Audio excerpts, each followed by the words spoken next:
One major irony about all of this is that if Elon Musk is able to buy Twitter, and he is able to make it a truly free platform, this actually screws over Donald Trump.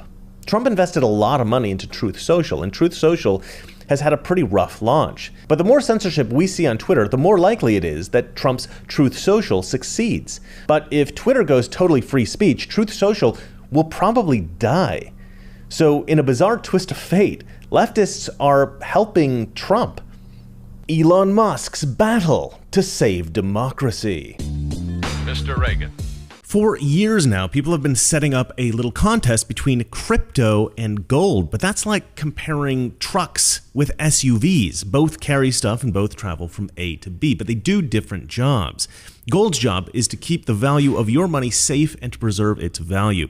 And since Ukraine and the oil and inflation crises, gold has done a brilliant job compared to stocks and other investments. So if you're worried about what's going on right now, and who isn't, just talk to the experts at Noble Gold about precious metals IRAs for your retirement. They'll put you straight on your options and they'll hold your hand through the entire setup process.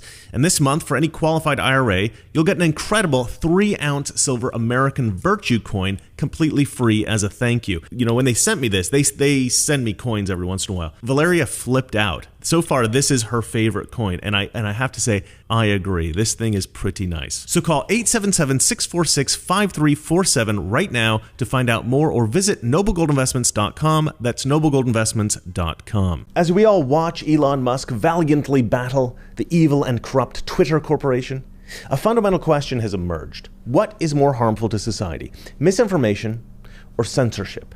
The answer, as we shall see, is clearly censorship. But before we dive into that, I'd like to explore another question. Why is Twitter fighting Elon Musk so furiously? And is their rejection of his offer even legal? The legal question might strike some of you as odd, since why might a board of directors be legally obliged to sell a company? This is something I was only made aware of a short time ago myself, but apparently company directors are bound by something called fiduciary responsibility.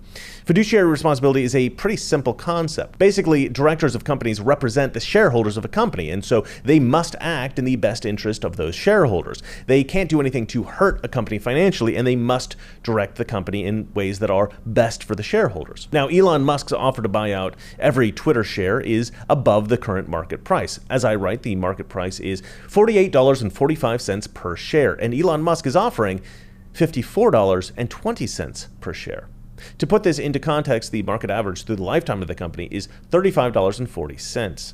Clay Travis put it this way: I'm a longtime Twitter shareholder. Today's actions by the board violate their fiduciary duty to maximize shareholder returns, and if they don't lead to a sale of the company for over $54.20 per share, it will lead to monster lawsuits costing the company billions of dollars. And digital strategist Greg Price wrote, Twitter's insiders essentially just decided to screw over their shareholders, cash their stock, and open the company up to massive lawsuits just to prevent Elon Musk from running Twitter in a way that won't rig elections or censor their political opponents. And so we see here, there is an argument to be made that the board should have to take Musk's offer, as it is in the best interest of the shareholders. This is why Musk added in his letter an indication that he will sell his stock shares if they decline his offer. That basically puts them in a difficult position where if they reject the offer, it would very likely hurt the stock price. And so they're in a position where their fiduciary responsibility requires them to sell. The board does not own the company. They represent the shareholders. I thought we all knew that.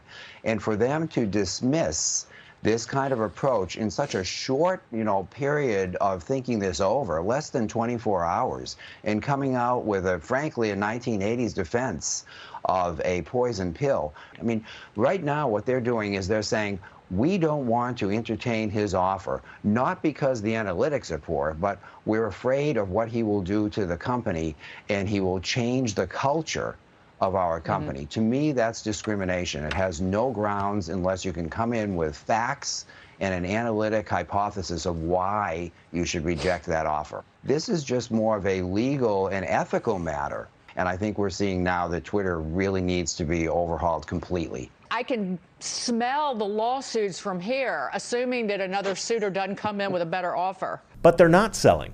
Instead, they're employing a strategy known as a poison pill in order to thwart Elon Musk's bid to take over the company. Of course, Musk has a plan B, and that plan was cryptically announced in a tweet by Musk. Love me tender. He tweeted about a day ago, about 24 hours ago, love me tender. And I'm a fan of Elvis. Maybe it's just that. Maybe Musk was just listening to some Elvis tunes on Easter. This is a reference to what's known as a tender offer, which is essentially the same thing as the buyout he offered the board of directors, but instead of them making the decision is now up to the shareholders themselves. Now, there is some speculation that the board is expecting other offers and is merely playing coy in order to get Musk to increase his offer, but I don't think so. Based on the poison pill plan, it sounds like they're willing to do anything to keep Musk from buying Twitter. But how can they do this? Mustn't they do what's best for the shareholders, legally speaking? Well, the real reason I think that Twitter is so terrified of Elon Musk taking over is that Musk will almost certainly expose Twitter's blacklists and shadow banning algorithms, as well as policies within the company to try to censor conservatives and sway elections. And he may even expose Twitter's relationships with government entities like the FBI, the CIA, the NSA, and the White House. And some of this stuff might actually cross the line into illegality. And so that's the real reason I think that they're panicking. But of course, they're never going to say this publicly. This is obviously not an appropriate argument for the board to defy their fiduciary duty. So how can they legally justify rejecting the Elon Musk offer? Well, some have argued that this poison pill strategy is not an outright rejection, and therefore they may not have breached their fiduciary responsibilities. Now, I'm not a corporate lawyer, and so I don't know if that's true or not. But what I do know is that this doesn't make any sense. It doesn't make any sense that a board would be so bitterly against this offer. Elon Musk isn't trying to kill Twitter. He's trying to make it better. Somebody else on Twitter said that he believes that the board cannot be found to be in breach of their duties because Elon's price was too low, considering that Twitter's highest price per share historically was $77.06. And honestly, that might be right. I don't have the expertise to assess what would be considered financially sensible or irresponsible in this case. But a lot of people are saying that rejecting the offer is indeed irresponsible. But the truth is that the people at Twitter just want to keep censoring conservatives. That's it. They are so committed to the censorship of conservatives that they're willing to destroy Twitter rather than to allow conservatives to speak freely.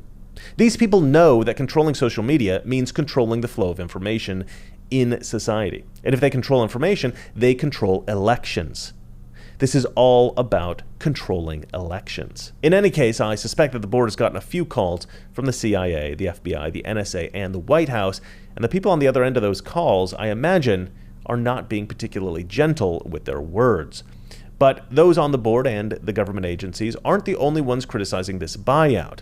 The general public is also against it. The mainstream media is totally against it. And one might say, well, that makes sense. Elon Musk wants to let conservatives speak freely, and leftists are enjoying the silence of conservatives right now, so of course they are against this buyout. But this is a really extreme view. This contradicts a fundamental right enshrined in the First Amendment of the Constitution. I mean, how have Democrat voters and the media been convinced that silencing political opposition is justifiable? And I know some of you out there are shouting, because Democrats are evil.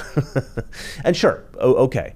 But that doesn't actually explain it, because even evil people think that they're good. And these evil people who think that they're good, they won't usually do something that they can't justify to themselves as good.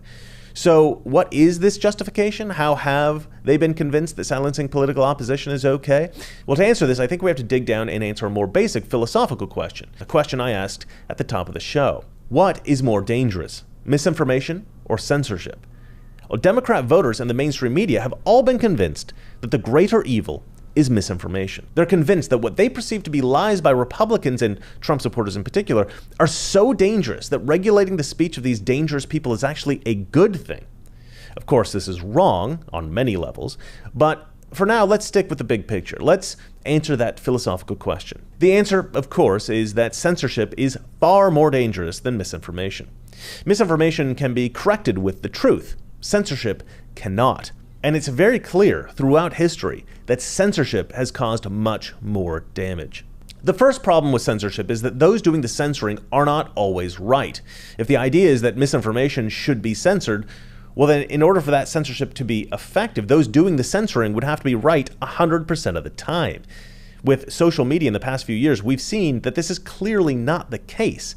Not only that, but I'd say that they're actually wrong more often than they're right. And if fact checkers and administrators are censoring good information more often than they're censoring bad information, well, then they're actually doing the opposite of what they're supposedly intending to do. They're creating more of a problem than if they were never there.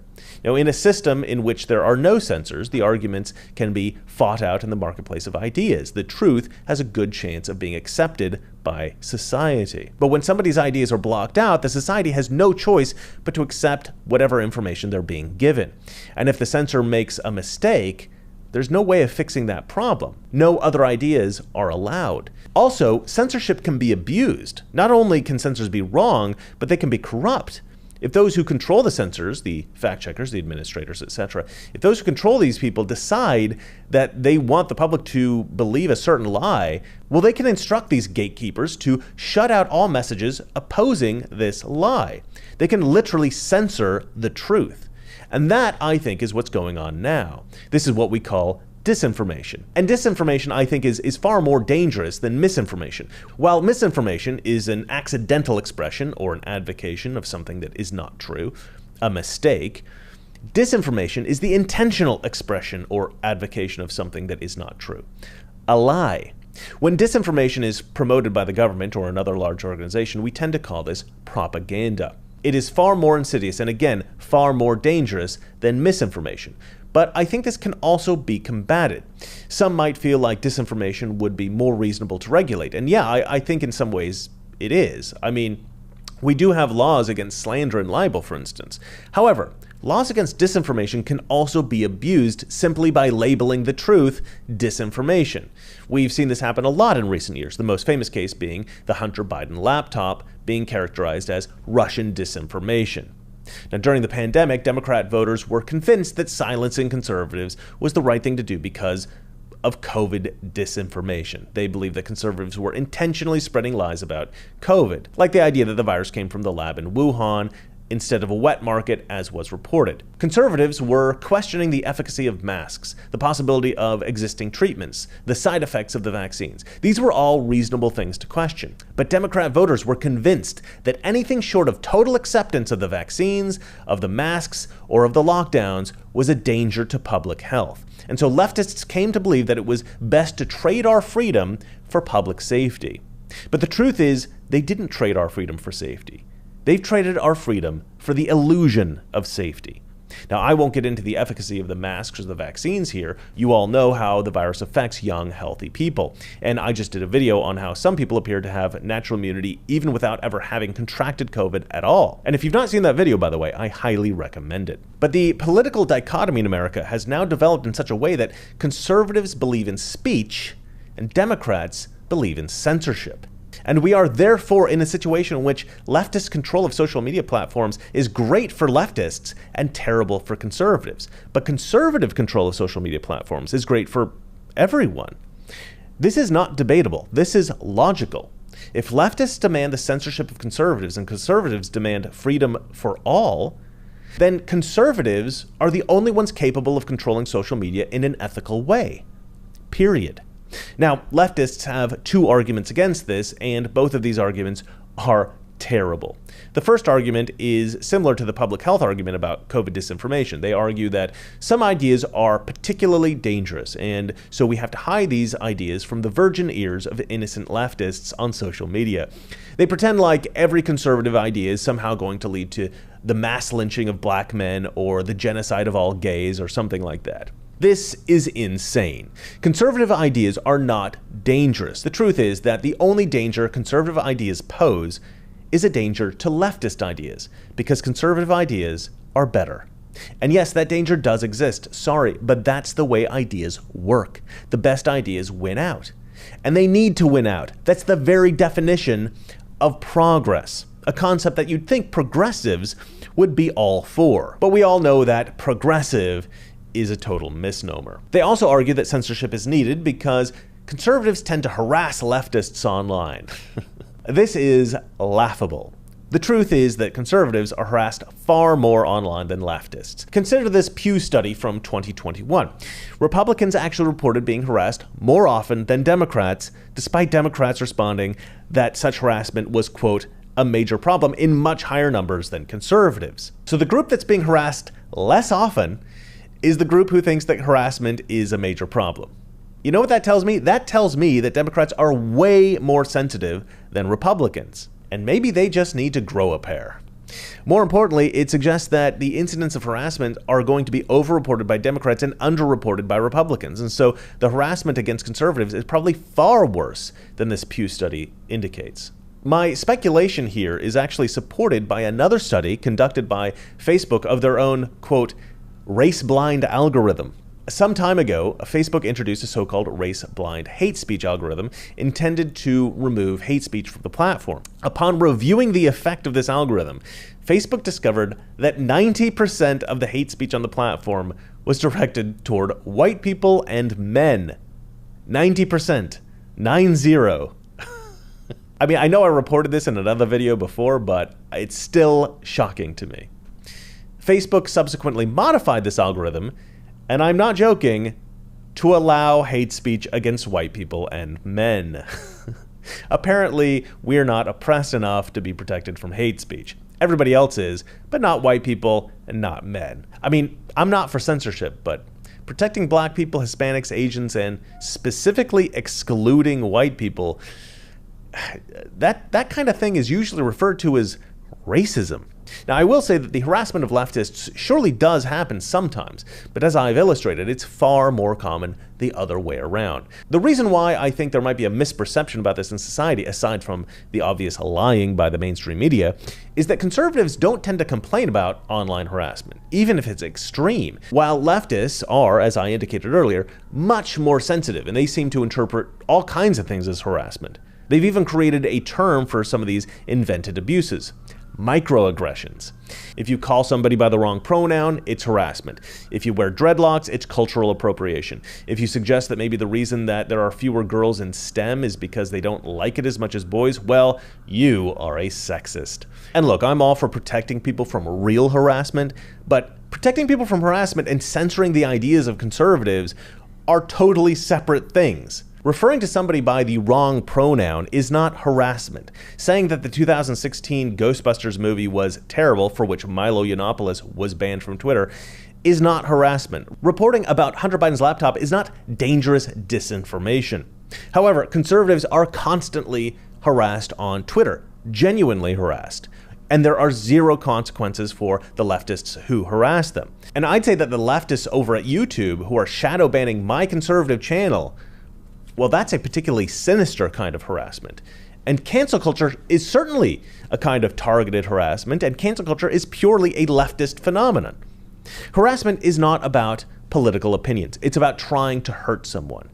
And sure, there are probably some conservative 13-year-old 8chan punks on Twitter who harass leftists sometimes, but you've got blue-checked grown adults on the left who harassed 17-year-old Kyle Rittenhouse and 16-year-old Nicholas Sandmann. And these people have never been censored, they've never been suspended, they've never been banned. Look, we all know this has always been just an excuse to censor conservatives. And so these idiotic arguments of the left are, as I said, terrible. Censorship is far worse than misinformation. But the leftists controlling social media, they don't care. They don't care about morality, they don't care about reason. All they care about is helping their side win, no matter how destructive that is for democracy. And it is destructive. This kind of censorship is a cancer, and if it's not removed, it will kill our democracy. And that is why Elon Musk must take over Twitter. One major irony about all of this is that if Elon Musk is able to buy Twitter, and he is able to make it a truly free platform, this actually screws over Donald Trump. Trump invested a lot of money into Truth Social, and Truth Social has had a pretty rough launch. But the more censorship we see on Twitter, the more likely it is that Trump's Truth Social succeeds. But if Twitter goes totally free speech, Truth Social will probably die. So in a bizarre twist of fate, leftists are helping Trump. In closing, I'd like to say that I did ask my Twitter followers what they thought the consequences could be if it's found that the Twitter board of directors has in fact defied their fiduciary responsibilities by rejecting Elon Musk's offer. And sadly, most speculated that there wouldn't be any consequences at all. These Twitter directors are, after all, Democrats. Now, I'm less cynical than most of my Twitter followers, but even I think they're probably right. Well, that's it for me. And remember, it's not that our liberal friends are ignorant. It's just that they know so much. That is not so. Good night. You know, someone very profoundly once said that if fascism ever comes to America, it'll come in the name of liberalism. And what is fascism? Fascism is private ownership, but total government control and regulation. Well, isn't this the liberal philosophy? The conservative, so-called, is the one that says, less government, get off my back, get out of my pocket, and let me have more control of my own destiny.